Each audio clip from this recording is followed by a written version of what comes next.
Right, so I found the video of Ben Makes Everything, and he made a really awesome Cyberdeck laptop.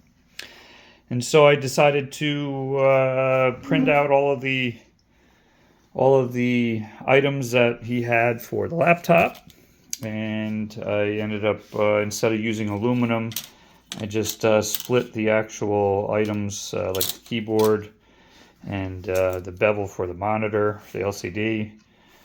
And I decided to split them up and print them out and epoxy them.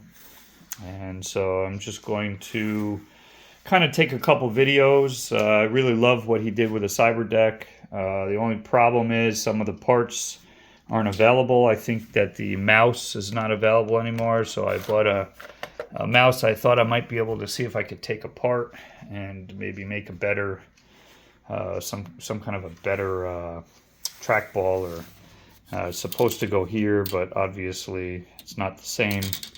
So I didn't want to cut the aluminum out. I bought the aluminum, but I didn't want to cut it out until I fabricated something. So I'm going to use this for now just to put it together, make sure it works, see if there's anything else I need to print. Just so you're all aware, I took the back plate, which is usually done in aluminum, and I split it into 4 and printed it out with the printer. And unfortunately, I didn't want to wait. I purchased this online, and this is the JB Weld plastic bonder. But I went to Lowe's and got a gray version. This is a black version. I kind of wish I waited, but this is just temporary anyway. I'd rather use the aluminum to dissipate some of the heat. But we're going to try it out. Like I said, I printed this in 4s. I split it in 4, and then I printed it, and I used the JB Weld. And I'll tell you one thing: it is strong. I did not think that it was going to be this strong. A lot of the videos I were watching, people weren't using JB Weld; you were using something different. But I have to say, I'm impressed. So I printed it out. I welded them up last night. I actually used some wax paper.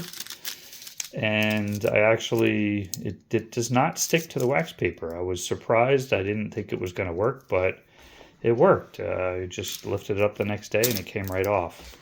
I did use some tissue paper because I ran out of the wax paper on the back plate. And you can see it's kind of a little bit of a mess still, but I'm not going to solder. I'm not going to sand this portion. I think I used 200 grit. To sand, it took me a few hours to sand all the pieces. This is nice and smooth. At some point I'll try to see if I can make it uniform color somehow. I'll have to figure out how I'm going to do that. But all the pieces came out pretty nice. They're nice and smooth. Everything came out. Unfortunately, like I said, the color is gray, but that's okay. For the first build, I saw how many pieces that Ben printed out and threw out in the garbage, so hopefully that's not the case here, but it came out really good. I have to say I'm impressed with his build and what he did. And I bought I bought pretty much everything that he did, except for I bought a motherboard from Framework that was the AMD version. So a little bit more than what I wanted to spend, but we'll see how it works out. And I'll post my findings and post what I did if I did something different. I've got some other ideas I'd like to do with it, but I just wanted to give him a shout out. What a great job, and excited to be able to put something like this together. And he inspired me to build this. So excellent, good job again. And thanks for watching. Keep you posted.